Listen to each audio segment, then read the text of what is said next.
পোষ্টটো চাইছোঁ যিটো কমেণ্ট কৰিছে এই মোবাৰক আলী লিখা পৰা নাই সি আপোনাৰ চহী কৰিব নোৱাৰে সি কেনেকৈ এই কমেণ্টটো কৰিলে এইটো আমি আচৰিত পাইছোঁ আমাৰ নগাঁও জুৰিয়া নগাঁও ডিষ্ট্ৰিক্ট গদাইমাৰী গাঁও বদনাম কৰিবৰ কাৰণে কোনো দুষ্কৃতিকাৰীয়ে এইটো কাম কৰিছে যাতে আমাৰ গদাইমাৰীটো বদনাম হয় আমাৰ অসমৰ যিজন এতিয়া CM আছে আমি কওঁ যে যোগ্য CM আছে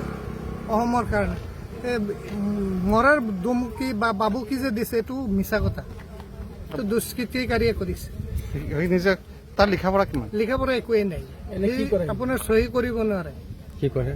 সি কেৰালা কাম কৰে প্লাইউড কোম্পানী মুবাৰক আলী এতিয়া ক'ত আছে বৰ্তমান কেৰালা আছে আপোনালোকে এইটো ঘটনা হোৱাৰ পিছত মুবাৰক আলীৰ লগত যোগাযোগ কৰিছিলে নে নাই যোগাযোগ সুধিছে নে সোধা নাই গাঁওবাসী হিচাপে আপোনালোকে সোধা নাই এতিয়ালৈকে কি কৰিছে নে এতিয়া বেলেগ আপোনাৰ পুলিচ অৱগত প্ৰশাসন নহয় আহিছে হয় সিহঁতে ফোন নম্বৰ যোগাযোগ কৰিছে সিহঁতে কণ্টেক্ট কৰিব হয় এতিয়ালৈকে আমি কণ্টেক্ট কৰা নাই কি দাবী জনাব দেখাতে মুখ্যমন্ত্ৰীক বাবুকি দিছে কি দাবী জনাব আমি কওঁ যে এইটো যিজন দুষ্কৃতিকাৰীয়ে কৰিছে উচিত তদন্ত কৰি উচিত শাস্তি দিব লাগে ঠিক আছে থেংক ইউ